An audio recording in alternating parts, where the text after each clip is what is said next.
안녕하세요.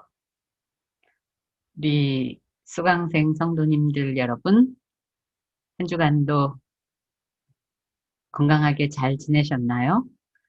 어, 또 좀 건강이 안 좋으신 분 소식도 들었습니다. 또 기도 가운데 잘 회복하시길 바라겠습니다. 우리가 지난주에는 우리의 감정과 인지, 생각, 그 다음에 뭐 행동이 어떻게 이렇게 서로 유기적으로 작동하는지, 또 그것이 어떻게 우리의 그 커뮤니케이션, 소통에 영향을 미치는지, 이제 그런 걸 좀 다뤘죠. 근데 조금, 복잡했나, 그런 생각이 듭니다. 그, 오늘은, 어, 그 감정 부분을 조금 더 다루고 또 그런 감정들이 어디와 닿아져 있나 이제 그런 부분을 어 뭐 약간이라도 기본적인 것이라도 우리가 이제 좀 짚어봐야지 될 것 같아요. 왜냐하면 그것을 빼놓고는 우리의 감정만 갖고 또 우리의 이성만 갖고는 여러 가지 풀리지 않는 게 너무 많아요. 뭐 대화할 때 아니면 감정을 조절할 때 이렇게 하면 되지. 예, 그런데 그것만 갖고 충분히 설명도 안 되고 또 실제로 그것이 되지도 않고 왜 그럴까? 이제 그런 것을 좀 이론적 설명을 좀 더 하려고 합니다. 이런 설명, 그리고 여러분들이 그걸 이해한다 해도 우리의 그런 소통의 기술이랄까? 소통의 내용들이 당장 바뀌지 않는다고는 말씀을 드렸죠. 이게 쌓이고, 이 연습, 훈련, 그리고 우리가 생각하고 인지하고, 이러한 것들이 조금씩 쌓이면서 정말 한 가지가 바뀌어도, 이런 쭉, 그 강좌를 쭉 들으시면서 어느 순간에 나에게는 어느 한 가지가 탁 들어오는 게 있으실 거예요. 그러면 그것부터가 이렇게 고리가 풀려가는 거예요. 이 내용이 다 뭐 내게 다 되지 않더라도 그래서 이렇게 꾸준히 들으시고 또 책을 사신 분은 또 이렇게 보시기도 하고 그런 것이 또 이 유익함을 나누는 것이라고 생각이 듭니다. 오늘은 이제 큰 제목으로는 핵심 욕구와 가치 이런 제목이고요. 또 실제로 우리가 왜 감정에 대해서 이렇게 학습을 하는가, 배우는가, 그 이유 이런 것들을 조금 나눠보고 싶어요. 짧은 시간에 이제 많이 하시고 또 기억하시고 또 행동하시고 그 제가 이제 저도 이거를 이렇게 또 준비하면서 떠오른 것이 한 가지가 있어요. 뭐냐면 그 여러분들 중에 이제 아기 결혼하시는 분들은 첫 아이 낳아서 길렀던 기억을 정말 평생 잊을 수 없을 것 같아요. 또 아직 결혼 안 하신 분들은 뭐 조카나 그 형제들 중에 결혼해서 아이 가졌던 분들 또 조카나 친구들이 또 결혼했을 때 가서 이렇게 애기들 가끔 볼 수 있잖아요. 참 신기하죠. 아가들이 너무 신기해요.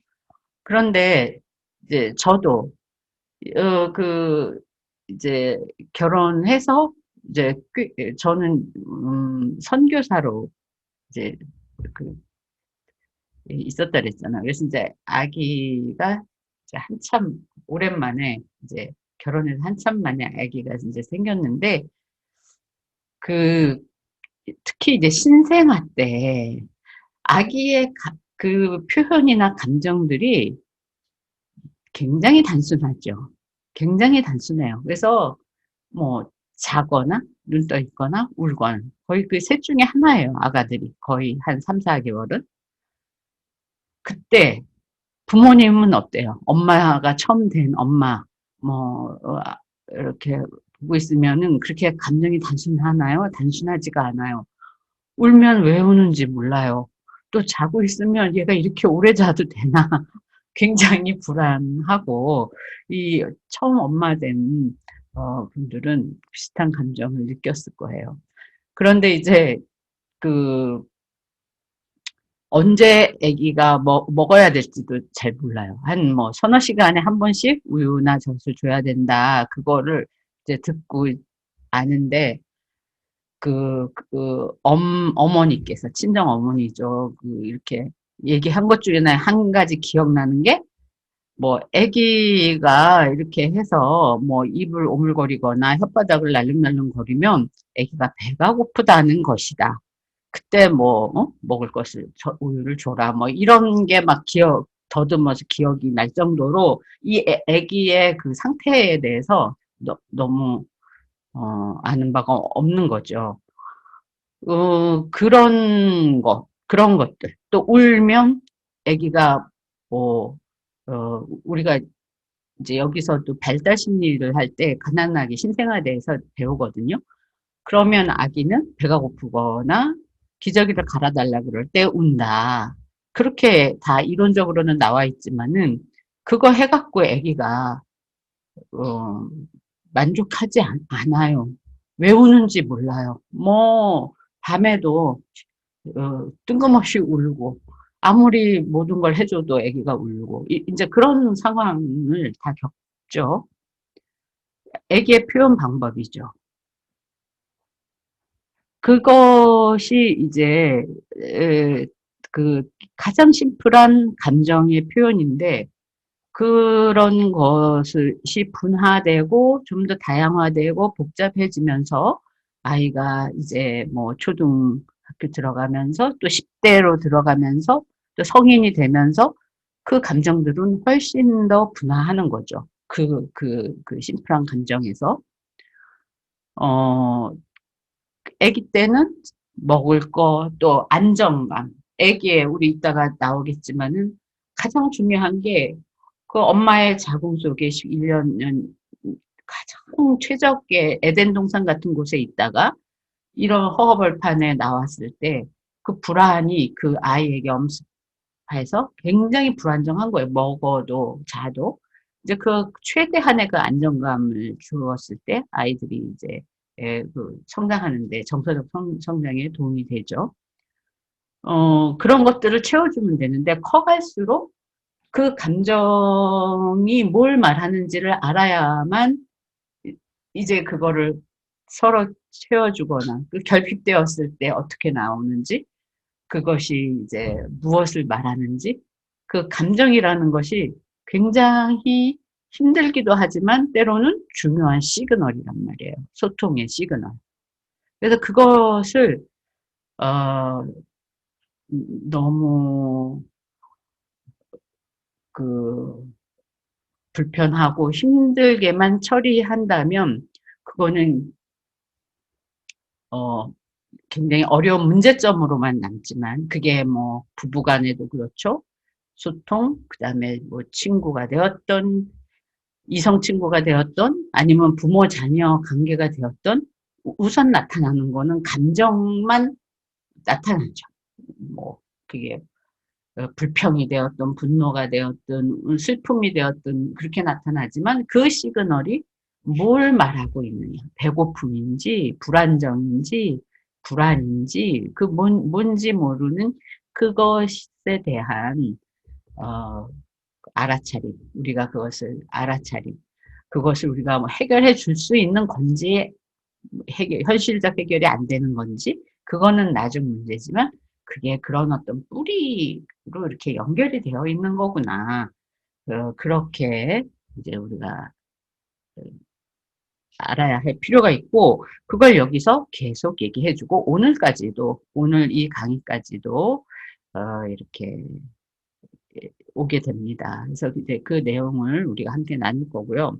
그다음에 오늘까지 제가 이제 정리를 하고 제가 이제 쭉 1과부터 뭐 이렇게 소제목을 쭉 달았는데 거기에 너무 얽매이지 않을 거예요. 왜냐하면 이제 이게 가감이 있고 또 길이 조정도 있고 하면서 또 이거 제가 피성향 무슨 뜻인지 아시는 분 아시겠는데 제가 다음 주에는 MBTI 강의를 이 시간 내에 할 수 있는 양만큼 또 우리 소통에 관련되는 것만큼 해야 되겠다라는 생각을 좀 했어요. 이제 우리가 이 감정의 정서적 어떤 감정을 조절하고 우리가 그런 것들을 수용하는데 그 욕구, 여기서 이제 욕구 이론을 하는데요. 그다음에 기질 이론도 필요해요. 기질을 서로 파악하고 그것을 이해할 때 우리가 그런 반응을 좀 더 수용하는데 도움이 된다. 이제 그것을 위해서는 현대 이제 뭐 여러 많은 이제 이론들이 있는데 뭐 MBTI 이런 것들이 이제 요즘 가장 많이 그, 그 아동이나 청소년이나 어른이나 공통된 자료도 많이 나와 있고 해서 많이들 이제 강의에 사용하기 때문에 이제 어디에 포커스를 두냐에 따라서 또 달라지고 해서 저희가 공통으로 이제 또 그렇게 해보겠다 생각이 들었습니다. 자, 그럼 제가 강의안을 띄울게요. 이제 조금 익숙해져서 이 더듬거리는 게 조금 사라졌지만 그래도 이게 어디를 클릭해야 되는지 다시 한번.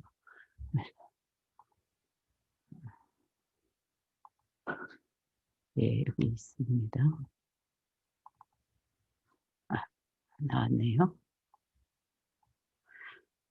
자, 오늘 세 번째 핵심 욕과 가치. 이게 큰 주제예요. 큰 주제고, 예. 감, 감정을 우리가, 이제 배우는 이유는 커뮤니케이션이든, 우리 이제 자신과의 소통, 타인과의 소통에 있어서도 감정 자체는 우리가 동일한 사건이라도 자극에 각각 다르게 반응하는 것은 각자의 정서적 민감성이 이제 다르기 때문이다. 이런 것들에 대한 이해가 필요하다는 거죠. 그래서 같은 일이 벌어져도 집에서 아빠의 반응, 엄마의 반응, 또 형제의 반응, 그게 다 다르죠. 그 사람과 정서적 고리가 누가 더 강한지, 더 어, 있는지 그런 것도 다르지만은 음, 그런 표현하는 방법이라든가 이런 어떤 자기 개인의 상태에 따라서 같은 사건이 일어났어도 각 사람에 대한 반응이 다르다. 이런 점들, 그다음에 개인의 기질이라든가 특성 이런 것들이 다 포함이 되어서 이제 그 요소가 달라 보인다는 거죠. 음, 그래서 훈련을 하면 감정이나 정서에 대해서는 어느 정도는 조절을 할 수 있다는 거예요. 그게 핵심 문제의 핵심 그것과 크게 관련이 에, 정서가 물론 핵심 욕구와 다 관련이 되어 있어요. 어느 정도는. 음, 예를 들면 이제 제 얘기를 자꾸 하게 될 수밖에 없어요. 이제 이 화면을 대하는데 오늘 세 번째 이제 그러면 감정이 어떨까요? 감정이 처음 하고 오늘 하고는 오늘도 준비를 위해서 그냥 제가 밖에 그러니까 강의실에 가서 강의하는 거에 대한 긴장도보다 이게 훨씬 더 높죠. 긴장도가 더 높죠. 그 상대방을 볼 수가 없는 완전히 그 뭐죠? 블랭크 무슨 그런 인터뷰 요즘 유행한다고 하는데 그런 거예요. 내 말이, 내 이런 것이 상대방이 어떻게 느낄까? 뭐, 충분히 이해가 되나?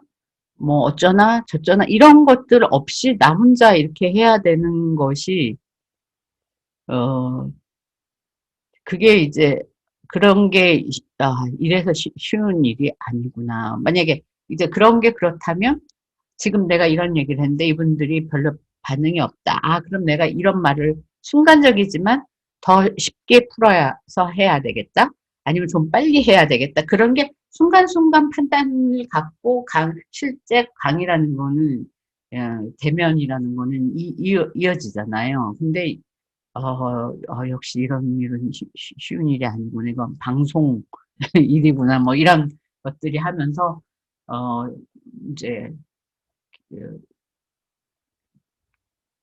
그런 건 어떤 핵심 욕구와 더 나가면 핵심 욕구 나오니까 이제 그거와 관련이 있기 때문에 더 그렇다. 음, 반응에 무덤덤한 사람은 이것도 무덤덤하지만 반응이 중요한 사람에게는 이런 일이 더 쉽지 않겠죠.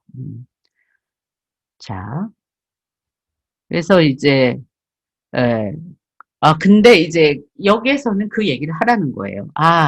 나는 반응 때문에 사람 듣는 분들이 어떻게 반응하는지를 모르기 때문에 내가 이게 긴장이 더 되는구나, 힘들구나. 이제 이렇게 나를 조금 이해하고 받아들이는 거, 수용하는 거. 이제 그런 것들이 이제 이것을 극복하는 데 도움이 된다라고 여기서는 이제 정서적 조절을 하는데 도움이 된다. 뭐, 뭐, 많은 일들에 있어서 우리가 감정이 제일 먼저 앞서 나가는 거니까 그것을 먼저 수용하고 다음으로 넘어가자. 그래서 마음을 놓친다. 여기서 표현을 그렇게 했어요. 만약에 그것을 그대로 근데 내가 뭐 발표를 한다, 간증을 한다, 뭔가를 사람들 앞에서 뭘 할 때 그것이 어려운 사람들은 심장이 두근거려요. 심장 두근거리고 힘들고 긴장이 되는데 그 생각에 계속 사로잡혀 있으면은 긴장되고 떨리고 난 망했어. 엉망이야. 이게 뭐야. 막 이렇게 하면서 불안이 증폭되면서 감정이 악화되면서 이게 악순환이 계속되는데 마음 챙김 쪽으로 조금 내 자신에 대한 그러니까 이 문제를 극복하는 쪽으로 간다면 두근거릴 때 나는 심장이 두근거리는구나. 나는 이런 문제에 있어서 긴장이 되는구나라고 남이 나를 챙겨주기 전에 내가 내 감정을 받아줄 때 불안이 감소하면서 그 공간의 여유와 불안이 떨어진 그 공간에 현실적으로 이 상황을 대처해 나갈 에너지를 모을 수 있다. 그래서 이 훈련을 많이 하는데 그 순간적으로 상황을 파악하고 움직여야 하는 그런 사람들 있죠. 뭐 프로 운동선수라든가 그다음에 이제 연주가라든가 그다음에 이제 뭐 회사라든가 이런 데 면접을 봐야 하지 순간 뭐 3분 내로 5분 내로 그다음에 수험생 그 자체가 너무나 견디기 힘든 실력이 있어도 그런 사람들은 그 불안을 감소시키기 위해서 이제 끊임없이 자기 자신의 그 긴장감을 놓는 그런 훈련이 이제 필요한 거죠. 우왕청심환 하나 먹고 이로 가는 것도 도움은 되겠죠. 그런 정신이 들고 나면 내가 너무 힘들어. 내가 너무 긴장해. 자, 우황청심 하나 먹자. 이렇게 되는 거지. 그 떨림 속에서는 그런 생각도 나지도 않고 내가 왜 그걸 먹어야 돼? 이제 이렇게 어, 인정되지도 않는다. 이제 그 과정을 이거를 이제 하나의 예지만 이거를 크게 보면 중요한 계기가 된다는 거죠. 자, 그래서 이제 핵심 욕구를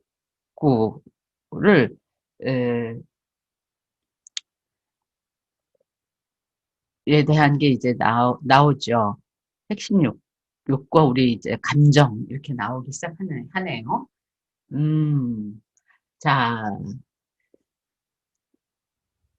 이제 우리가 어떤 상황이 되면 당연히 우리는 어떻게 해야 되는지 자기마다의 정서적 습관, 감정 습관이 있어요. 그게 옳든 뭐 부작용이 있든 없든 여러분들이 뭐 감기, 독감 뭐 이런 거 할 때 그거를 방어하거나 뭐 이렇게 하기 위해서 뭐 병원에 가면 약을 먹잖아요. 그러면 그 약이 졸려워요. 그러면 졸려서는 안 될 상황이 되어 있으면 그거를 조금 보류하겠죠. 나는 지금 오늘은 졸려오면 안 돼. 중요한 어떤 상황이 있어도 차라리 감기로 갈 거야. 이럴 게 있으면 그렇지만 내가 좀 졸려워도 빨리 감기 나아야 되겠어. 그거를 이제 판단을 하게 되잖아요. 그래서 자기를 방어할 때 그것이 나를 편안하게 해주고 거기에서 조금 노연하게 하지만 그래도 거기에 따르는 부작용이 있을 수는 있다. 그래서 이제 한 9가지의 약을 씁니다. 그래서 우선 어떤 상황이 되면 뭐 무조건 내 탓하는 경우. 그래서 그 상황이나 감정에서 벗어나요. 그러니까 우리가 소통을 할 때도 되게 어, 뭐 민망한 상황? 이건 내가 잘못해서 그랬어. 그래서 딱 끝낸 경우도 있잖아요. 자기 무조건 내 탓. 그다음에 긍정적인 재평가. 정서를 아, 이런 상황인데 이런 면도 있으니까 잘 됐지 뭐. 이렇게 해서 이제 또 그렇게 하는 거. 그다음에 어떤 상황에 있어든지 남 탓을 해야 끝나는 경우도 있죠. 근데 남 탓을 하고, 그러니까 자기 탓하면 어떻게 돼요? 부작용이 어떻게 있을까요? 자기 탓을 평생 하면서 지내온 사람, 부작용으로 어떤 값을 치르게 될까요? 많은 경우, 죄책감. 약간 우울하죠. 뭐든지 내가 하니까. 그 다음에 타인을 비난하는, 남 탓을 많이 한 사람은 이렇게 해서 문제가 내 감정은 이렇게 벗어나고 문제를 이렇게 넘겨지지만 이런 경우는 약간 화병같이 늘 있어요. 이제 저 상담하시는 분 중에도 너무나 모든 게 남 탓, 같이 사는 다른 사람 탓을 평생 하니까 이제 이분은 늘 화가 나 있는 거예요. 모든 일이 그 사람 탓이니까. 그래서 이제 뭐 문제가 그러니까 그 순간순간은 넘어왔는데 결국은 큰 일이 이렇게 돼서 이제 하여튼 그런 부작용이 있어요. 그 부작용과 될 수 있는 파국. 어, 그러니까 가장 고통스럽고 파국적인 결과를 상상하면서 자신의 경험을 최악으로 만들며 자기 정서를 조정하는 방법. 이게 더 이상, 더 이상 이런 일은 있을 수 없다. 이렇게 하면서, 어, 이제, 거기서, 그, 협상을 하는 거죠. 자기 자신과. 그다음에 반추. 자기를 곱씹어 보는, 자기 감정, 일어난 일, 이런 일에 대해서 계속 곱씹는 경우 많이 있죠. 이 경우도 엄청, 이제, 그런 사람한테는 여기서 끝이야. 더 이상, 곱씹지 마라. 이렇게 말을 해줘도 이제 스스로 곱씹고 하는 경우. 그 다음에 이제 문제 해결사, 뭐든지 해결적으로. 그 다음에 관점의 전환. 관점의 전환, 이것도 굉장히, 처음에는 너무 산뜻하게, 그러니까 뭐 얘기하다가 문제가 딱 얘기하면서 서로 얘기를 하고 있는데, 이분하고 얘기하면 모든 게 달라져 있어요. 이게 다른 문제로, 다른 일로, 다른 이름으로 얘기를 전환되어져 있다. 생각을 잘 바꾸시는 거죠. 그러니까 이렇게 좋은, 그러니까 현재의 초점에 머무르지 잘 못하실 수도 있다. 그다음에 긍정적 재초점, 그다음에 수용, 어떤 일이든지 긍정적으로 받아들이는 것. 그래서 이것은 뭐 어떤 게 더 좋고 덜 좋고는 없어요. 아까처럼 너무 많이 그 타인을 비난하는 일도 너무나 타인을 비난해서 내가 너무 힘들어지면 또 그걸 조정하기 때문에 그 이제 그걸 이렇게 자꾸 이렇게 해 나가게 되는데요. 음,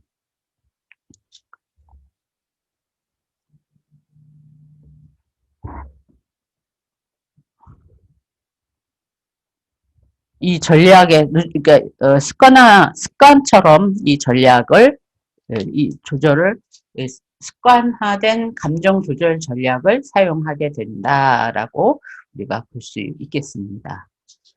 자, 그래서 이러한 것은 우리의 감정은 빙산 위에 떠 있는 이 내용, 이 부분인데 사실은 그 감정이 엮여 있는 곳은 이렇게 빙산에 이렇게 밑이에요. 그래서 타이타닉이 부딪힌 것은 빙산 밑에 보이지 않는 곳과 타이타닉 그 배가 부딪혀서 깨진 거죠. 그러니까 보이는 것이 다가 아니다. 그러니까 우리가 감정을 서로 얘기하고 볼 때 그 감정은 뭘 말하는 걸까? 저 사람은 뭘 원하는 걸까? 이제 그런 것들을 다가가려고 했을 때 그 진짜 소통이 이루어질 수 있다. 이렇게 보면 좋겠다는 거죠. 근데 이제 그 매슬로우라는 많이 들어보셨겠지만은 보면 그 욕구라는 게 아까 갓난아기는 생리적 욕구의 단계에 있어요. 그래서 식욕이라든가 뭐 성욕, 수면 이런 어떤 기본적인 생리적 욕구가 채워지지 않으면 자기의 모든 걸 걸고 표현을 하죠. 울면서. 온 그 몸으로 표현을 해요. 그래서 그 아이의 뭐가 필요할지는 그 생리적 욕구 범위 내에서 채워주면 되는 거죠. 그리고 이제 그 안정감, 위험이나 고통, 그러니까 어, 낯선 곳, 이 세상이라는 낯선 곳에서 이제 자기를 안전하게 느낄 수 있도록 뭐 온도라든가 뭐 이런 거라든가 또 먹는 것에 대한 규칙성이라든가 이런 것들이 채워질 때 그 아이는 무의식적으로 생리적으로 충족이 된다. 그런 것들이 이제 그런 기본 욕구예요. 그렇죠? 그런 것들을. 그러니까 애정 욕구. 뭐 이건 나이에 따른 건 아니지만 이런 것들이 채워졌을 때 우리가 애정 욕구를 바란다. 그 아기가 울 때 나에게 사랑을 주세요 하고 울지는 않는다는 거죠. 갓난 아기들은 자기에게 예. 그러니까 그렇지만 우리가 이제 뭐 진정한 사랑을 느끼는 시기가 되었을 때는 그 사랑이 굉장히 그 아이에게는 필요하고 소속감을 느끼는 시기는 언제죠? 또래 집단. 10대들에게 가장 중요한 거는 부모의 인정보다 또래의 인정이 가장 중요한 시기가 오는 거예요. 이게 사회화하면서 그래서 왕따라는 게 생기고 여러 가지 문제가 생기잖아요. 그 학교나 이런 데에서 사회에서 그러니까 그 또래 집단에서의 그 아이의 위치라든가 그런 거는 거기에 소속되는 것이 중요한 시기이기 때문에 그렇죠. 엄마 말보다 그 또래 아이들의 말이 더 중요하게 되고 그러니까 그러한 것을 잘 할 수 있게 밑받침해 준다. 밑받침해 준다. 뭐 몇 시에 아이들이 게임을 하기 시작하는 거예요. 그 그룹으로. 거기에서 빠지면 그 또래에서 인정이 안 되고 그렇게 되니까 아이들은 뭐 과외 시간이건 밥 먹는 시간이건 상관없이 걔네들이 약속한 시간에 모여서 게임을 하면 엄마나 아빠가 볼 때는 정신을 못 차리는 아이처럼밖에 안 보이는 거죠. 근데 그런 엄마 아빠의 권위보다 아이들의 자기 친구, 또래 집단의 그것이 더 강력한. 그게 요때의 애정 욕구, 이 소속감. 그러니까 이 아이들과 주파수를 맞추지 않으면 소통 자체가 안 되는 거죠. 아무리 뭐 더 강력한 뭘 써도, 엄포를 놔도, 어, 하질 않아요. 우리 한 분은 뭐 부모가 다 교수신데 이제 아이들이 그렇게 그룹 게임을 하는데 그 엄마가 자기는 너무나 예술가셔서 너무나 이렇게 고고한 그런 사람이었는데 애가 딱 10대 들어가고 나서는 헐크가 됐다. 내가 막 얘기를 막 하시는 거예요. 그래서 컴퓨터에 그 자판기를 몇 개나 부쉈는지 모르네. 집어 던져갖고 반토막을 냈다는 거예요. 그거를. 응? 그 애가 왜 그 시간에 거기에 붙어 있냐. 그 아이도 예능, 피아노, 뭐 이런 걸 하는데 연습을 하기로 한 시간인데 거기에 매달려서 딴 것도 아니고 게임을 하는 걸 보고 이제 뭐 제일 그 엄마의 그 화나는 그 모습이 그 컴퓨터 자판기 집어 던져서 반토막 내는 거. 한 5개인가 6개. 그래도 아이가 도대체 이거 어떻게 해야 되냐. 그 많은 부모님들이 뭐 저도 우리 아이가 그럴 나이에는 그랬던 것 같고 그게 그런 어떤 그게 그렇게 강력한 욕구라는 거는 뭐 욕구라는 거 여러분들 욕구라는 거는 뭐 말로 해서 되는 거는 욕구라고 할 수 없는 거죠. 그런 거. 그게 그 시기에 있는 건데 이제 그걸 우리가 알고 함께 어떻게 소통을 할 것이냐. 이건 감정만 갖고 되는 게 아니라 욕구를 이해해야 된다는 거죠. 그다음에 이제 존경의 욕구, 이 명예, 이제 나이가 또 그때쯤 되면 뭐 4, 50대 되면 그 사람들, 내가 내 후배, 내 후손을 남겨야 된다는 그런 것들과 함께 그들로부터 존경도 받고 명예를 얻어서 유지해야 되는 그거. 그 다음에 이런 것들이 이제 완성이 되고 어느 정도 되어야 자기 완성, 자기 실현에 대한 욕구가 마지막으로 생긴다는 거예요. 그것도 욕구로. 그렇게 해서 이제 뭐, 부와 뭐, 이런 게 다 중요한 것 같지 않고, 뭔가 자기의 그거를 위해서, 자기 실현을 위해서, 뭐, 갑자기 엄마가 집에서 음식만 하다가 다 버리고, 뭐, 자기 실현을 위해서 어딜 가셨다. 뭐, 뭘 하러 가셨다. 갑자기 학교를 들어가셨다.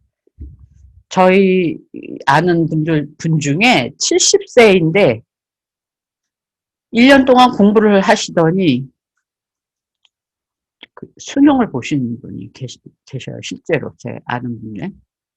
세상에 어떻게 그 억척같이 일만 하시던 분인데 그거 다 놓고 수능을 2, 3년 전에 보시더니 내가 지금 생각하니 돈이 중요한 게 아니더라.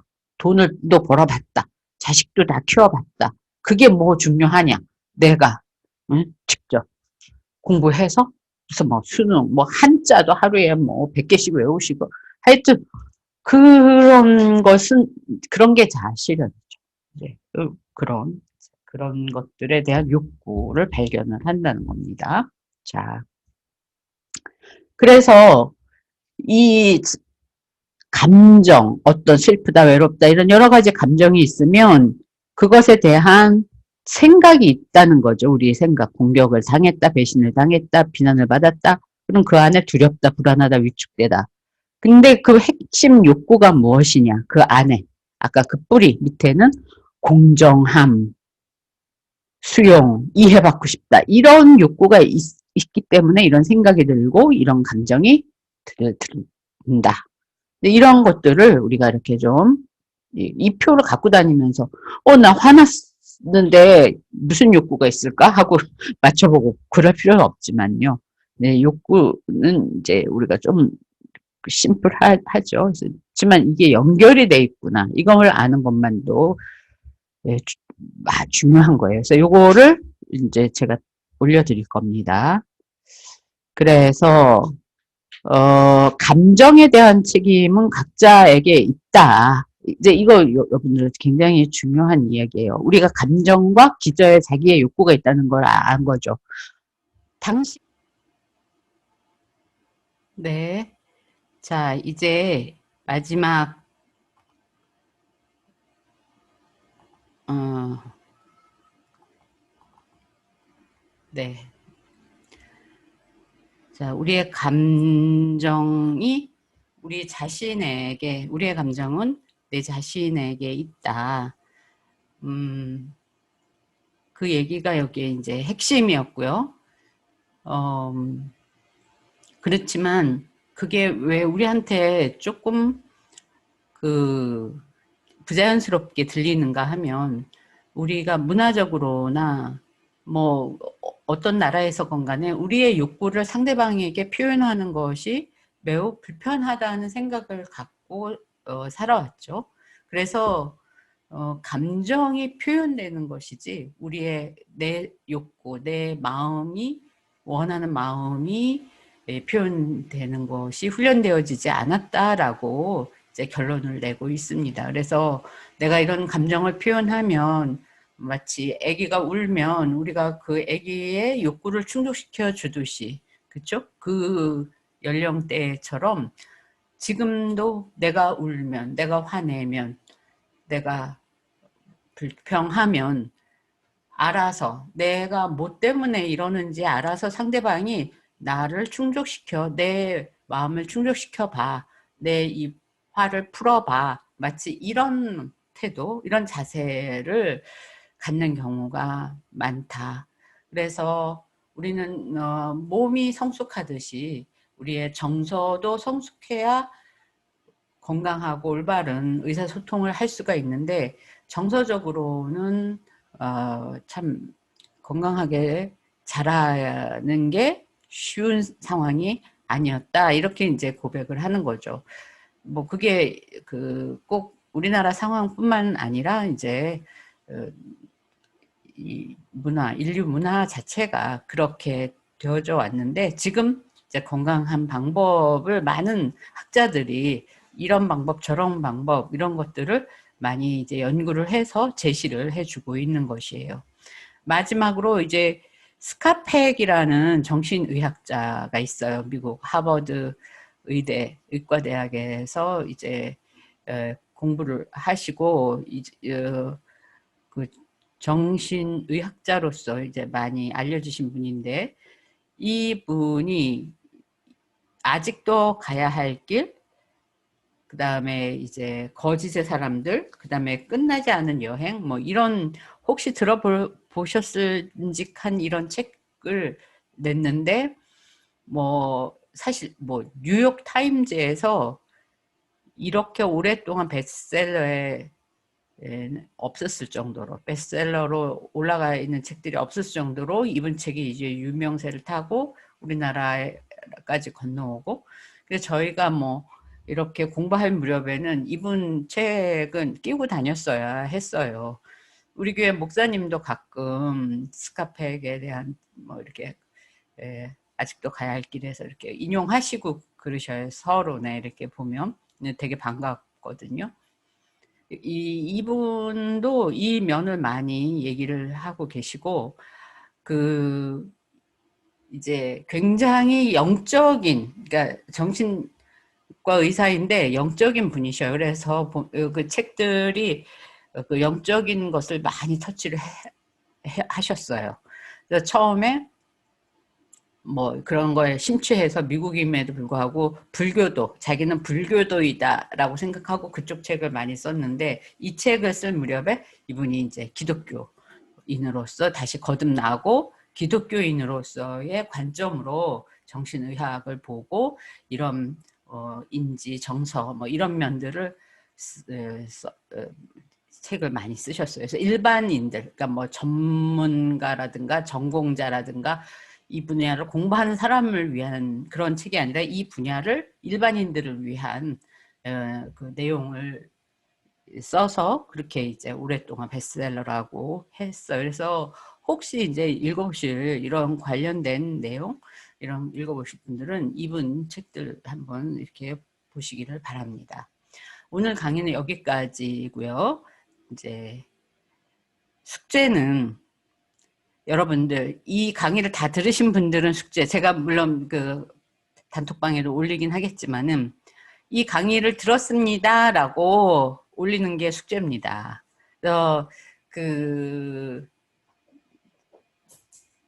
너무 부담 안 갖도록 하는 게 좋을 것 같죠. 이제 뭐 이런 때도 있고 저런 때도 있고 이제 명절이고 하니까 이 강의를 들었습니다. 뭐 거기에 대한 평이고 뭐고 그런 거는 뭐 쓰시고 싶으면 쓰시지만 굳이 그렇게까지 안 하셔도 되고 들었다는 것만 올려주시면 될 것 같아요. 다음 주는 명절이 끝날 때인가요? 하여튼 그 주일날 올리니까 이제 전혀 관계없이 그냥 올리는 강의는 계속 되는 걸로 하도록 하겠습니다. 자, 오늘 너무나 반갑고 수고 많으셨습니다. 좋은 시간 많이 보내시기 바랍니다. 안녕히 계세요.